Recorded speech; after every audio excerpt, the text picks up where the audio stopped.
A well-known statement attributed to Bill Gates has him saying that 640K of RAM is all anyone would ever possibly need. Well, given the fact that memory capacity is now in gigabytes, we actually find that kind of a statement pretty funny. And there's debate whether or not he actually said it, but it's very well publicized. The fact is that memory is constantly changing. The form factor, the capacity, the technologies for accessing that memory have all constantly been in flux. And as such, it's an important element for you to be able to be aware of. This short-term storage is essential for the system operating well. And in fact, if you've ever used too few memory chips in Windows, you can get an idea of just how much they can slow things down. So let's take a deep dive and get up close and personal with random access memory. To begin with, we want to understand just the fundamentals of how memory works.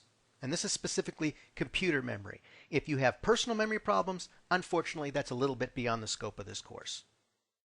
So let's just talk a little bit about how memory works. In order to really be able to appreciate the nuances of computer memory, you have to have an understanding of how it works, the principles by which it operates.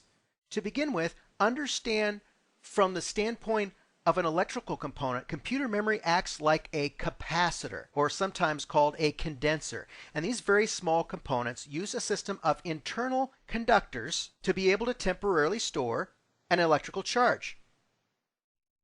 In this case, you actually see there's two plates inside the capacitor, and it has the ability, when electricity comes in, to store that and also be accessed later. Now, if you've ever touched a capacitor and got a shock from it, you've got a pretty good personal idea of how the process works. Keep in mind, capacitors cannot permanently hold those electrical charges. They're a little bit like a leaky container, so they can store it for some period of time, but eventually it will lose that capability. Basic idea of a capacitor. Now, if one capacitor can store an electrical charge, in this case a 0 or a 1, we've talked about binary briefly, can you imagine what you could do with more than one? Let's say a whole collection of them. And this is exactly what random access memory does. It stores a series of electrical charges in a large group of capacitors for retrieval by the computer system. It stores the zeros and ones. Now, this illustration is very simplistic, but it gives you an exact idea of the process by which memory does its job.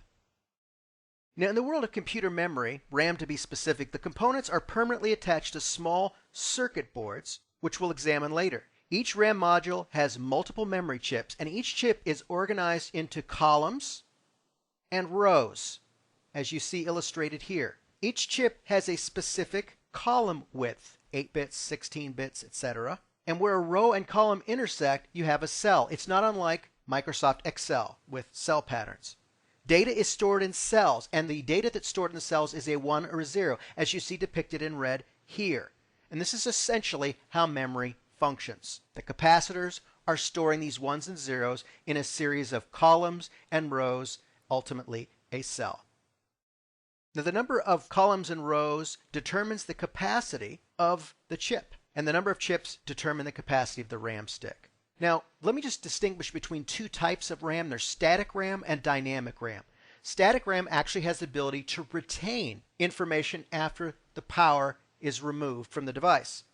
Dynamic RAM, which is less expensive and essentially the one that's used in all computer systems, actually has that whole leaky bag approach that we talked about before. Because it periodically will lose its contents, it has to be refreshed, and this is what's called the memory refresh process. It has to be refreshed periodically, which essentially is just taking the information and writing it back to the same cell in order for it to be preserved as far as information. You could basically think of refreshing as recharging. And keep in mind that dynamic RAM operates in an asynchronous manner. And SDRAM, which is another form, is synchronous. So traditional DRAM, which is older, was asynchronous, and SDRAM, which is basically what's in most systems now, is a more synchronous process. Now remember that dynamic RAM, DRAM, is asynchronous by nature, whereas dynamic random access memory, SDRAM, is synchronous by nature. But there are a lot of different variations over the years as to how RAM did its job. Physical form factors basically explains what size the circuit board that the capacitors are on fits into the system as. We're going to look at a couple physical form factors now. First, you have the single inline memory module, or SIM. This is a 72-pin system that's a lot older. It's obsolete. You're not going to see it in any modern systems. Next, you have the DIMM, or dual inline memory module, sometimes called DIMM, SDRAM, DDR, DDR2, DDR3, which we'll talk a little bit more about in just a moment. But these are the form factors that you will frequently interact with. You also have what's called the small outline dual inline memory module, or SODIMM. This is exclusive to laptops. So your DDR1 to SDRAM that we talked about a moment ago, that's actually what you're going to see in desktop computers. The SODIMM, small outline dual inline memory module, is actually going to be in your laptop type of components. And we'll talk about laptops later, and we'll actually show you what this looks like.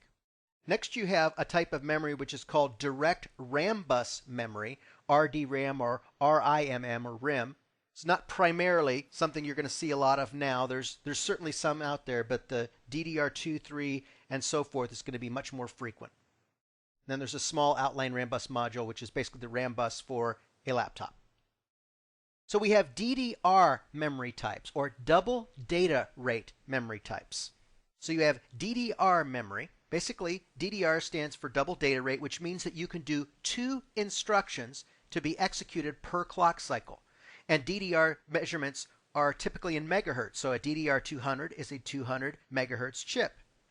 It could also be measured in megabytes per second. For instance, you'll see PC 1600 memory, which means that you are able to execute 1600 megabits per second. The operating voltage of DDR is 2.5 volt, and it uses a dual channel architecture. It means that you have to use 2 by 64 sticks of DDR memory. Gives you a 128-bit data path and theoretically doubles the throughput. So that's DDR SDRAM. In the narrowest sense, DDR memory does not have to be installed in pairs to function. However, if you want to get the full benefits, the double data rate type of memory and the transfer speed and such, in general, the system will function better if it's installed in pairs. Then you have DDR2, which is double data rate 2. Notice the notch is in a different position.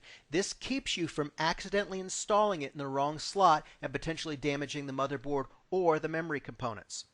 DDR2 is obviously, as you can see, physically not compatible with DDR. It performs 4 instructions per clock cycle. And in the form factors of DDR2, you have 240-pin DIMMs. We talked about the form factors just a moment ago. And the 200-pin SODIMM for laptops.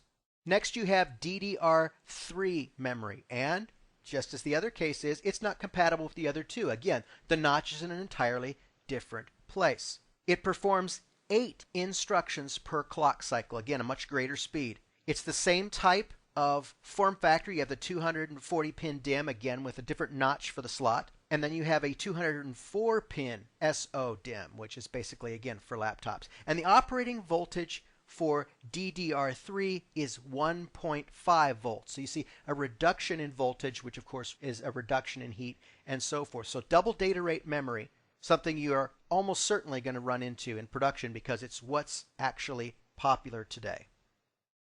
As we talked about before, sometimes the capacitors can get memory problems where it'll essentially forget things, or data may become corrupted in one way or another. So there are several methods of reliability protection when it comes to memory. There's parity memory and error correction code memory, or ECC.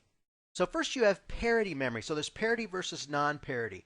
Parity provides basically error detection. It stores an extra bit of data per byte called the parity bit.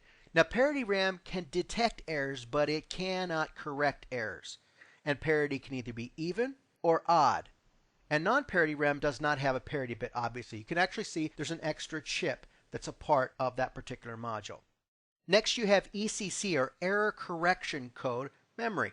It provides error detection and correction. It's capable of identifying errors bit by bit. Now, it is slower than parity and non-parity RAM, and it's more expensive. Typically, you will see ECC RAM in servers rather than just individual workstation, and you obviously have to have a motherboard that supports it, or it's not going to work. So we've pretty much exhausted the topic of random access memory in a personal computer. There's one important element that remains, however, and that's how to install it on a motherboard in a computer system. A motherboard without memory will not do anything except give you errors. So it's important to understand how to install these components on the motherboard. First of all, we see pictured here the same motherboard that we've been looking at before. You can actually see the memory slots sort of in the upper right-hand corner. There's actually 2 on this particular motherboard. And there's some rules specifically about how to add memory because of the way that it's processed. We'll talk about that momentarily. So first, when you have a dual inline memory module, remember this is the physical form factor versus capacities like DDR2 and 3 and so forth. It's very simple. The slot that you will actually see on the motherboard and depicted here has rocker arms that stand out to the side. It's simply a matter of taking the memory chip, gently pushing it in, and then being able to snap the connectors on. Typically, if you push it in correctly, it'll snap shut, and you can obviously, if it still needs a little bit of extra help, you can. The key is not to force it, because these are essentially circuit boards, which wouldn't be very difficult to break. You also have to install these many times in pairs. For instance, if you don't have dual channel, in this case you just put in one, you have to have dual channel installation, so you have to install it in pairs, that's obviously not going to work. However, if you add it in pairs this way, this will be correct. If you install 3, because it's dual channel, it won't work. However, if you have 4 memory slots, just installing one will not work. You notice that these are color coded. The first and the third are the same color, and the second and fourth are the same color, and that's how you'd have to install it. So in this case, if you put memory in the second and fourth, you will have the correct installation pairing. If you put one in one of the other slots without pairing it up, it won't work correctly. And then of course, this is the ideal, is you make sure that the color-coded ones populated first in pairs, and then the others that are colored and coded separately. And as you can see, our system is taking really good shape. The next stage we actually need to go through is the installation of memory with DDR2 cards such as these ones. We're actually going to take a moment to actually put them in. So now we're actually going to install these memory modules. You see, it's important that you have the notch here and it lines up with the notch on the motherboard. You insert it in, push down both ends until they've clicked and it's holding in the memory, and then you just simply repeat the process.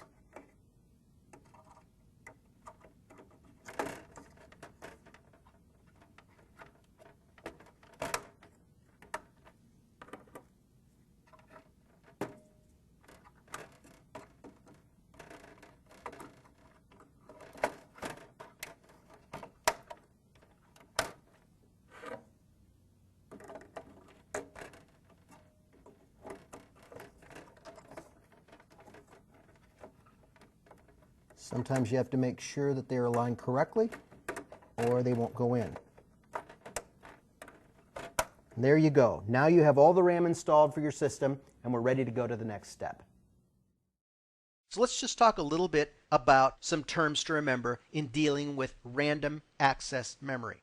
First is capacitor, because this is essentially the element within memory that makes it store data. This is an electrical component that temporarily stores energy. And that electrical energy dissipates over time, requiring a refresh, as we talked about.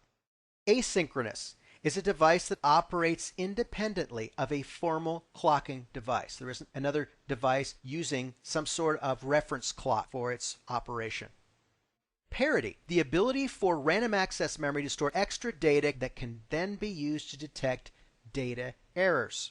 If you've ever had a blue screen of death, you understand how errors work. Then you have ECC, or Error Correction Code, a technology used in RAM that allows the memory controller to detect and correct bit-level errors. And remember, ECC is typically going to be found in servers. It's a well-known fact that memory actually affects the quality of our lives. Our ability to learn, to recall, and use that information is essential to success in life and certainly in business. In terms of computing, this is equally important. You need to know how to select this short-term memory for computers, the right type, the right amount, how to put them in, and then how to enhance your system through using it correctly. Thank you so much for your attention, for listening, and for looking into random access memory.